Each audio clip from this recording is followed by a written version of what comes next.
Actualmente la gente cree que la iglesia, llamada iglesia, es un edificio religioso. Pero esta definición no es lo que enseña las Sagradas Escrituras, la Biblia, acerca de lo que es la iglesia.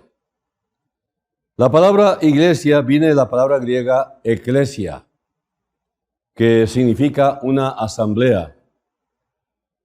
La raíz del significado de la palabra iglesia no es de un edificio, sino de personas que forman un cuerpo, llamado el cuerpo de Cristo, cuya cabeza de este cuerpo, por supuesto, es el mismo Señor Jesucristo. Entonces, el cuerpo es la iglesia, la cabeza de este cuerpo es Jesucristo. Es muy triste saber de la ignorancia que hay en el ambiente de la humanidad para poder definir esto, que cuando le preguntas a la gente a cuál iglesia asiste, comúnmente ellos se refieren a un edificio. Romanos 16:5 dice, saludad también a la iglesia de su casa, a la iglesia que está en una casa. Pablo se refiere a la iglesia en su casa, no a un edificio, sino al cuerpo de creyentes. La iglesia de su casa, o sea, esta frase, nos da una pista sobre la organización de la iglesia primitiva. En una ciudad con una comunidad cristiana de cualquier tamaño, había varias congregaciones reuniéndose en diferentes casas. Cada casa iglesia, quizás tenía su propio pastor, maestro responsable, y este es el modelo bíblico para perpetuar la enseñanza con pequeños grupos congregados en la casa de alguien. La iglesia es el cuerpo de Cristo, donde Él es la cabeza.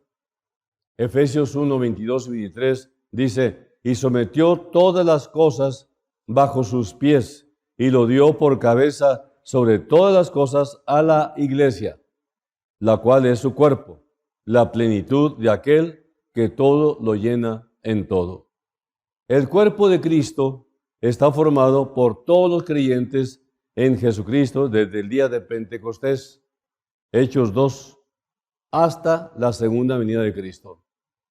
Hay que recordar que a partir del capítulo 2 de Hechos es cuando se inicia de una forma literal lo que es la iglesia, con el advenimiento del Espíritu Santo. El cuerpo de Cristo tiene dos aspectos que debemos comprender. Es la iglesia universal y la iglesia local. La iglesia universal es la iglesia formada por todos los creyentes que tienen una relación personal con Jesucristo, personas que fueron pecadores y que se convirtieron arrepintiéndose de todos sus pecados, y de esta forma fueron añadidos al cuerpo universal, que es el cuerpo que es la iglesia. Vivos y muertos son los que forman el cuerpo, los que forman la iglesia, y esto es en términos universales, ¿no? Entonces, en 1 Corintios 12, el apóstol Pablo lo explica, dice en el versículo 13 y 14, porque por un solo espíritu fuimos todos bautizados en un cuerpo, sean judíos o griegos, sean esclavos o libres, y a todos se nos dio a beber de un mismo espíritu. Aquí vemos que cualquiera que ha depositado su fe en Jesús es parte del cuerpo de Cristo y ha recibido el Espíritu de Cristo como evidencia, como las arras del Espíritu, dice la palabra, que es la garantía de que somos hijos de Dios. La Iglesia Universal de Dios la forman todos aquellos que han recibido la salvación a través de la fe en Jesucristo. Es lo que llamamos un pecador converso, un pecador convertido, un pecador que ha nacido otra vez, como lo explica Jesús en el Evangelio de Juan a Nicodemo, entendemos entonces que es una forma radical de vida, de una vida pasada a una vida nueva, y todo por la fe a través de la infinita gracia de Dios. Ahora, ¿qué es la iglesia local? Bueno, la iglesia local viene siendo parte de la iglesia universal, porque la iglesia universal, al fin y al cabo, está formada por iglesias locales por todo el mundo.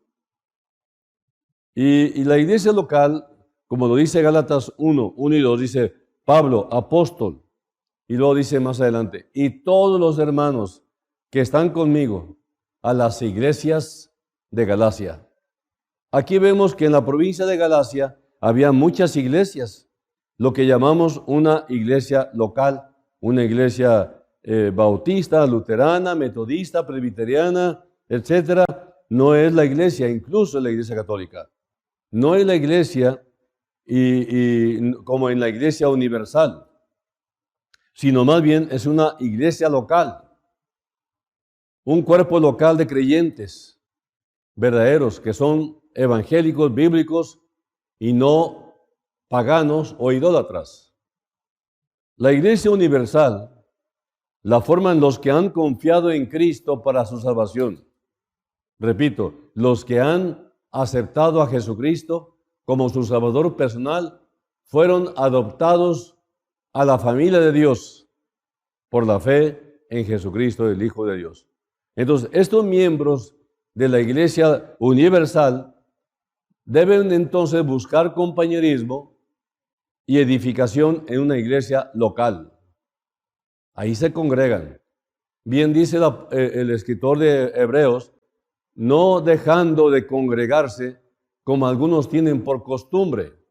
Congregarse es muy conveniente, como lo veremos más adelante.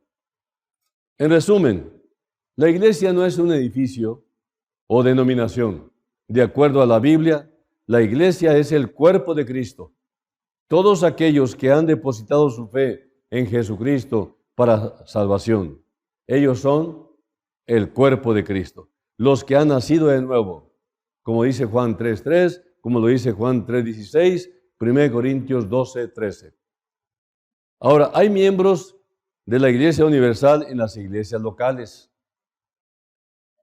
La iglesia local, bueno, esta es una repetición, por supuesto, tratando de recalcar bien qué significa la iglesia. La iglesia local es donde los miembros de la iglesia universal, que es el de todos los tiempos, pueden aplicar plenamente los principios del cuerpo en una pequeña congregación, ¿no? Como dice 1 Corintios capítulo 12. ¿Y para qué sirve congregarse? Pues para alentarse, para enseñarse unos a otros, para edificarse unos a otros en el conocimiento y la gracia del Señor Jesucristo. Y para esto Dios levanta hombres dones para enseñarnos. Ahora, la comunión con los otros creyentes. Hay un versículo que me parecía un poco extraño, pero es lo que significa. ¿Qué significa? Como encontré yo en cierto escritor, lo siguiente, dice, ¿qué significa que hierro con hierro se aguza? ¿Verdad? Hierro con hierro se aguza. Es un pedazo de hierro, y esto lo dice en Proverbios 27:17, dice literalmente, hierro con hierro se aguza, y así el hombre aguza el rostro de su amigo. Entonces ahorita lo vamos a explicar. Fíjense, aquí el punto es que un pedazo de hierro puede afilar otra pieza de fierro, pero ocurre a través de golpes, fricción, chispas, etc. Pensamos en el hierro del martillo de un herrero trabajando en una espada para hacerla cada vez más filosa, más afilada. Y así el hombre aguza el rostro de su amigo. Un hombre puede ser usado para afilar, o sea, para mejorar, para desarrollar a su amigo, pero puede pasar por un poco de fricción y chispas. Y no deberíamos tenerle miedo a eso y esperar que el verdadero afilado pueda suceder sin el uso ocasional de la fricción. Y cuando dice el rostro, es el semblante, casi igual a la personalidad, y como alma también puede representar al hombre mismo. Repito el versículo. Esa frase, hierro con hierro se aguza, se encuentra en Proverbios 27, 17. Hierro con hierro se aguza, y así el hombre aguza el rostro de su amigo. O sea, afila el rostro de su amigo. Hay beneficio mutuo en el roce de dos láminas de hierro juntas. Los bordes se hacen más afilados, haciendo que los cuchillos sean más eficientes en su tarea de cortar y rebanar. Y asimismo, la palabra de Dios es una espada de dos filos. Hebreos 4:12. Y es con esto con lo que debemos afilarnos mutuamente. En tiempo de encuentro, comunión o cualquier otro tipo de interacción, necesitamos que cada vez que nos veamos, no solamente pasemos bien el rato, sino que acabemos edificándonos unos a otros, o sea, afilándonos unos a otros. El proverbio también indica la necesidad de la comunión con los demás. El hombre no fue hecho para estar solo. Pues no dijo esto el Señor Dios, incluso antes de la caída de Adán, en Génesis 2:18, no es bueno que el hombre esté solo. ¿Cuánto más entonces, después de la caída del hombre, necesitamos juntarnos con nuestros hermanos y hermanas en Cristo para momentos de comunión y oración? Claramente esto fue visto por los santos de la iglesia primitiva. Hechos 2, 42 a 47. Que perseveraban, dice la palabra, en la doctrina, en la comunión, en el partimiento del pan y la oración. Todas las actividades corporativas que proporcionaban oportunidades para afilarse mutuamente, para edificarse mutuamente. El resultado fue que sobrevino temor a todos y cuando se reunieron, alabaron a Dios por el favor que experimentaban unos con otros. O sea, es importante entender que para eso es la iglesia, para eso es la congregación. Nos conviene congregarnos, porque esa es la vida social de los cristianos. Ahí nos invitamos a comer, ahí nos invitamos para charlar en la casa o en un restaurante, ahí nos conocemos, nuestros hijos conocen a los hijos de las otras familias y se vienen nuevas generaciones como sello evangélico la Escritura. Entonces, todos ellos se edifican mutuamente, se testifican mutuamente de cuán grandes cosas el Señor ha hecho con cada uno. Entonces, hay dos puntos importantes sobre el proverbio anterior. En primer lugar, el encuentro de dos juntos en el nombre del Señor siempre garantizará bendición. Esta es la interpretación más adecuada. Que cuando nos juntamos, nos afilamos, dice, se aguza, se afila. Esto significa edificar, ¿no? Nos edificamos, nos ayudamos, y es una garantía de bendición que podamos lograrlo. Nos consuela. Lo peor que puede hacer alguien que está afligido es alejarse de la congregación. La congregación es la familia nueva en Cristo Jesús. Es el pueblo nuevo al cual perteneces si te convertiste a Cristo. Es un medio de gracia que el Señor mismo prometió. Donde dos o más están reunidos en su nombre, Él dijo, allí estaré en medio de ellos. Mateo 18:20. Además, vemos un significado similar en Malaquías porque los que temían a Jehová hablaron cada uno a su compañero y Jehová escuchó y oyó. Cuando nos afilamos o cuando nos edificamos unos a otros, entonces aquí hay una bendición. Miren, es una comunión cristiana. Es una comunión de un pueblo nuevo al cual fuimos invitados a pertenecer. El Señor escucha desde el cielo. Él se complace en su nueva familia. Ni una palabra sobre lo que le trae gloria a Dios escapa de su conocimiento. Nosotros nos reunimos para edificarnos mutuamente, pero al mismo tiempo para glorificar y traer alabanza al nombre del Señor. Las fragancias de unidad divina se observan mejor en la relación de David y Jonatán, el hijo de Saúl. Cuando David estaba siendo perseguido por Saúl, Jonatán buscó a David y fortaleció su mano en Dios, lo cual nos lleva a nuestro segundo punto. El hierro con hierro que se aguza es una oportunidad para cumplir con la ley de Cristo, el que nos amemos unos a otros. El apóstol Pablo dice que debemos llevar y compartir las cargas que nos enfrentamos diariamente, lamentar sobre el pecado personal, aconsejar sobre la mejor manera de arrepentirnos de él y regocijarnos por su conquista. Esta es la misma ley real mencionada en Santiago 2:8, donde se nos exhorta a que nos amemos unos a otros. Ahora, volviendo a la analogía, si un cuchillo no está afilado, todavía sigue siendo cuchillo, no deja de ser cuchillo, pero no tiene filo. Es menos eficaz, es menos útil. Por lo tanto, animémonos a pasar juntos más tiempo, exhortándonos, animándonos, orando unos por otros, amonestándonos, compartiendo la palabra de Dios, orando por la palabra de Dios, las promesas que hay, las necesidades de nuestra iglesia local, por nuestros líderes, nuestros pastores, nuestros misioneros, para que seamos más afilados en el ministerio que el Señor ha asignado a cada uno de nosotros. Con demasiada frecuencia, lo que pasa como comunión en la iglesia moderna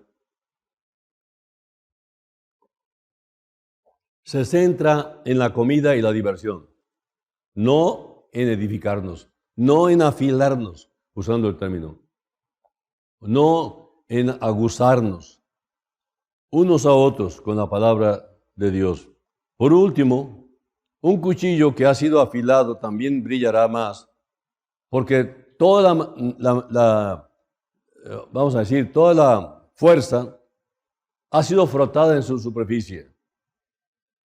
Asimismo, brillaremos mejor para nuestro Señor si constantemente hacemos las cosas mencionadas anteriormente, que nos edifiquemos unos a otros, que nos alentemos unos a otros, que nos consolemos unos a otros cuando estamos en aflicción, todo lo cual nos unirá en armonía. Dice el Salmo 133:1, mirad cuán bueno y cuán delicioso es habitar los hermanos juntos en armonía.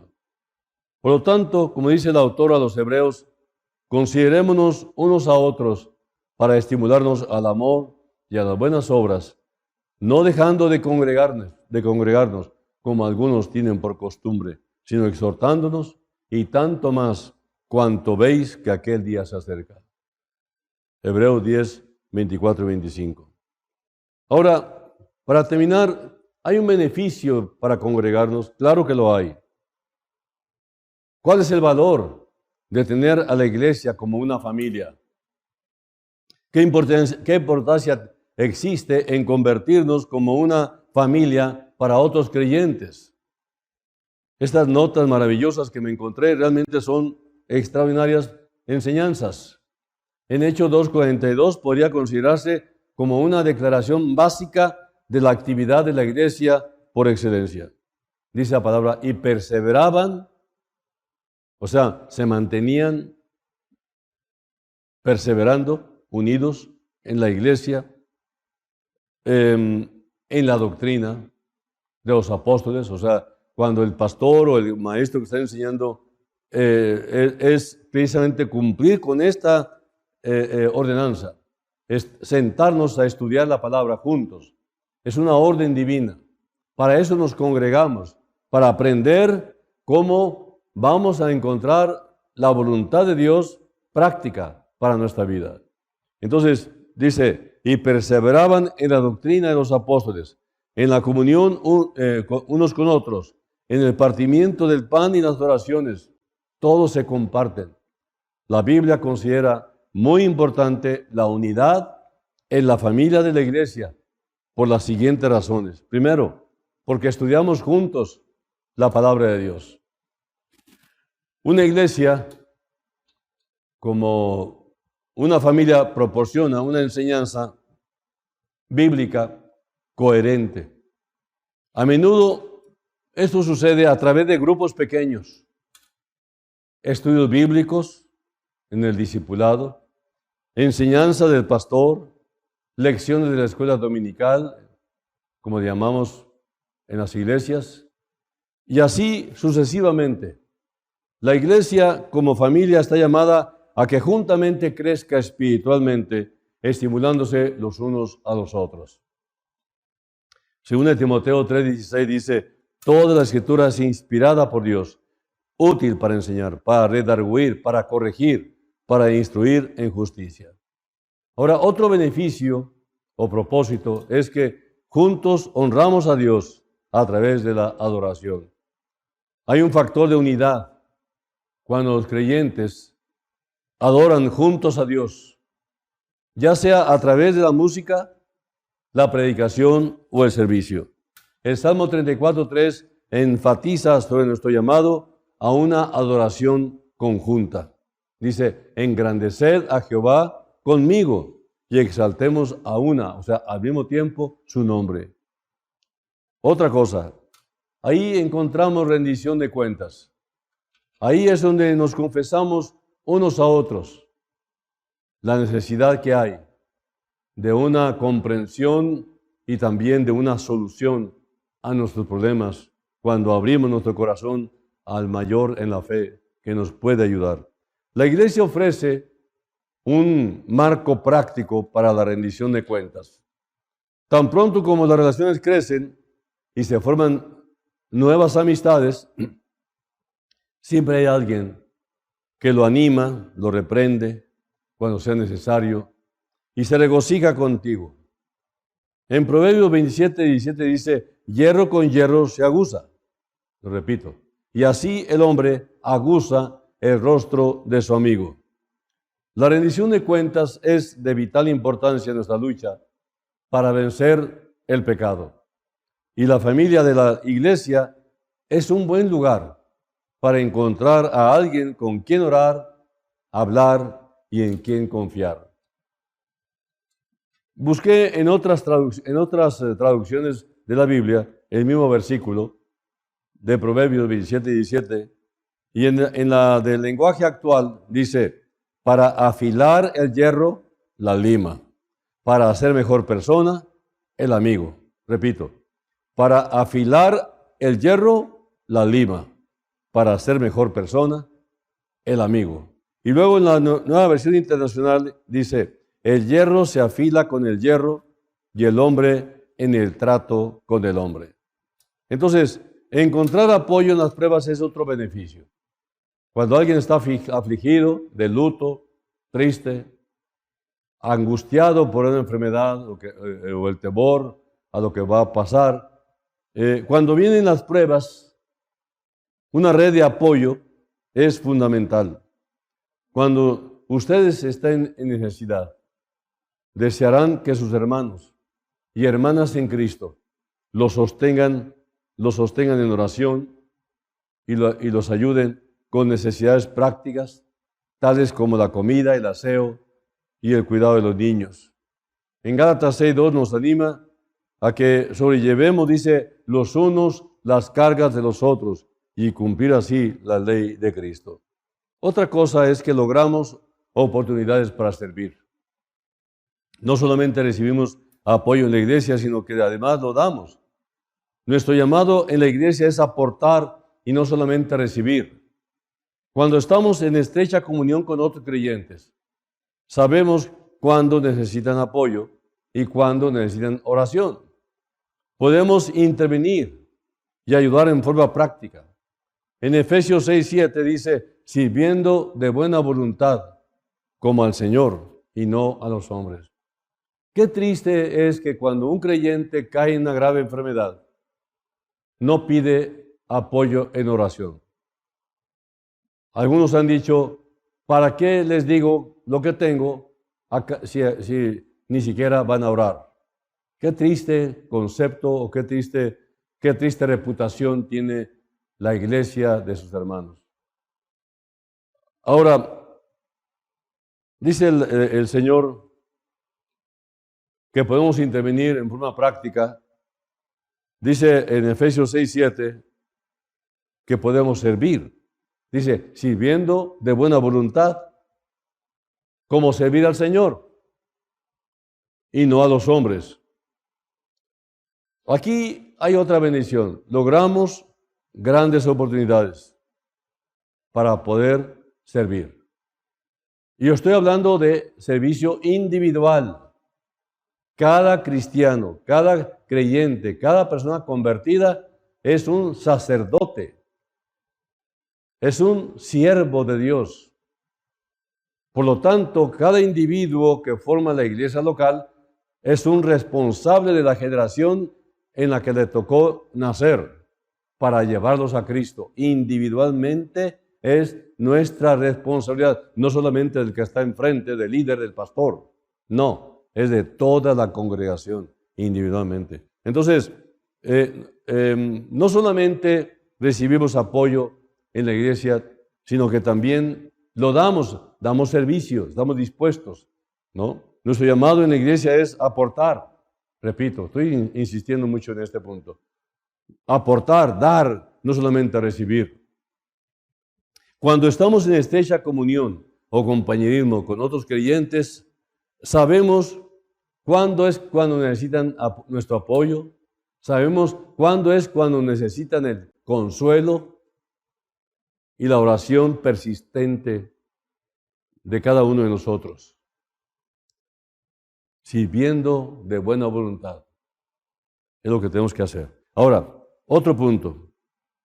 Necesitamos comprender también que en la cadena de reproducción espiritual, como empezó la iglesia primitiva en Hechos capítulo 2, es cuando dice la palabra que cada uno va por todas partes anunciando al Señor Jesucristo. Ustedes pueden recordar en Hechos capítulo 7, cuando fue martirizado Esteban hasta la muerte.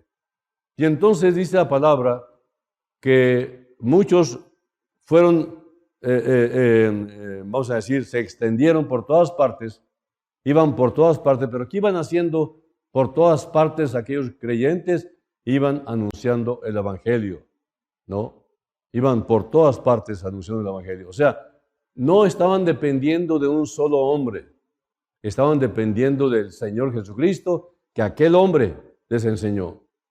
Entonces, llega un momento en que tenemos que aprender a escoger, a seleccionar alguna persona que tenga una buena disposición a sentarse a estudiar minuciosamente la palabra del Señor, para que de esta forma quede completamente equipado para reproducirse en otros creyentes. O sea, no simplemente a que vengan a que me alimenten, sino que yo estoy tan alimentado ahora con tantos años de preparación que ahora estoy listo para dar y darme con la dádiva para otros. Como dice Hebreos 5:12. Podemos evangelizar, podemos enseñar, estimular, pero también discipular. O sea, tener alumnos a cuales enseñar. Por ejemplo, podemos empezar con nuestra familia, que viene siendo la iglesia, pero también nuestra familia paterna o nuestra familia personal de los que están casados. Ahí empieza su primera célula de estudio de discipulado. Dice en Mateo 28, 18 al 20, la gran comisión: toda potestad, todo poder, toda autoridad me es dada en el cielo y en la tierra. Por tanto, vayan y hagan discípulos a todas las naciones, bautizándolos en el nombre del Padre y del Hijo y del Espíritu Santo, enseñándoles que guarden todas las cosas que os he mandado. Y he aquí, yo estoy con vosotros todos los días hasta el fin del mundo. Amén. Mateo 28, 18 al 20. Pero esta gran comisión fue dada a todos los creyentes que son discípulos. Que se reproduzcan, que vayan, que bauticen, que den la enseñanza como la recibieron. Y así, fielmente transmitiendo la enseñanza original, se habrá de perpetuar la verdadera palabra de Dios, el evangelio impecable de Dios, a través de gente fiel. En una época en que la cultura es cada vez más secular, como la que estamos viviendo, más profana, más nefasta, es beneficioso estar en una familia de creyentes con la misma mentalidad. Que nuestros hijos tengan amigos de los hijos de mis hermanos en la fe. Y de esta forma se forma una vida social cristiana entre creyentes. Ahí se van a formar los nuevos matrimonios entre creyentes. Y esto es lo que más anhelamos los papás. Estos hermanos, hermanas, pueden animarte en el camino de la fe, además de dar respuesta a tus preguntas sobre temas espirituales y ser de apoyo en los momentos de dificultad. Estamos en un tiempo en que todo lo que Dios ha determinado se ha agravado la prohibición y la persecución, de tal manera que se está preparando el terreno para el evento final de esta dispensación que nos tocó vivir, que se llama la gran tribulación, como juicio del final de este tiempo. La familia de la iglesia también puede darte la oportunidad para servir, para apoyar, para discipular a otros también. Y repito, insisto, no dejes de congregarte. No adoptes la costumbre de otros que no quieren congregarse, como dice Hebreos 10:25. Pero también algunos otros simulan congregarse, llegan al 15 para terminar la predicación, llegan al final con una simple razón, que es el punto de reunión con los amigos. No les interesa lo más mínimo la palabra de Dios. No les interesa el conocimiento divino. Están aferrados a una actitud hostil hacia la enseñanza. Y bien dice el Señor, erráis ignorando voluntariamente. Erráis ignorando las Escrituras y el poder de Dios. Estamos en un tiempo que no podemos estar especulando. No podemos estar jugando con lo que supuestamente es la fe. Necesitamos comprometernos con la verdadera fe, la que Cristo trajo, la que el Espíritu Santo desarrolla en todo aquel que tiene un corazón dispuesto. Y cuando hay un corazón dispuesto, se va a poder. Y si no quieres y no estás dispuesto, nadie te va a forzar. Ojalá que pudiéramos forzarte, como nos dice un apóstol. Fórzalos o fuérzalos a entrar. Y realmente la única manera de forzarlos es darles la palabra y mucha oración anticipadamente y continuamente a fin de que por fin entres al reino de los cielos, porque pronto se acabarán las oportunidades. Vamos a orar. Señor, gracias por el cuerpo llamado la iglesia. Ahí estamos muy confortables. Hemos sido guardados de graves pecados y de graves hábitos a través de estar con familias realmente rendidas a Cristo, entregadas, consagradas a tu servicio. Son hermanos verdaderos, son una verdadera familia, son de apoyo, de consolación, de enseñanza, de aliento para nuestras vidas. Gracias por la familia de Dios. Gracias por la iglesia. Gracias por nuestra congregación. Te ruego que bendigas a todas las iglesias locales, a todas las congregaciones locales que tienen a Cristo como el centro de sus vidas y la palabra de Dios como el fundamento. Gracias, Señor. Para ti sea la gloria, para ti sea toda la alabanza. En el nombre de Jesús. Amén. Que Dios les bendiga. Seguimos la siguiente semana, con el favor de Dios.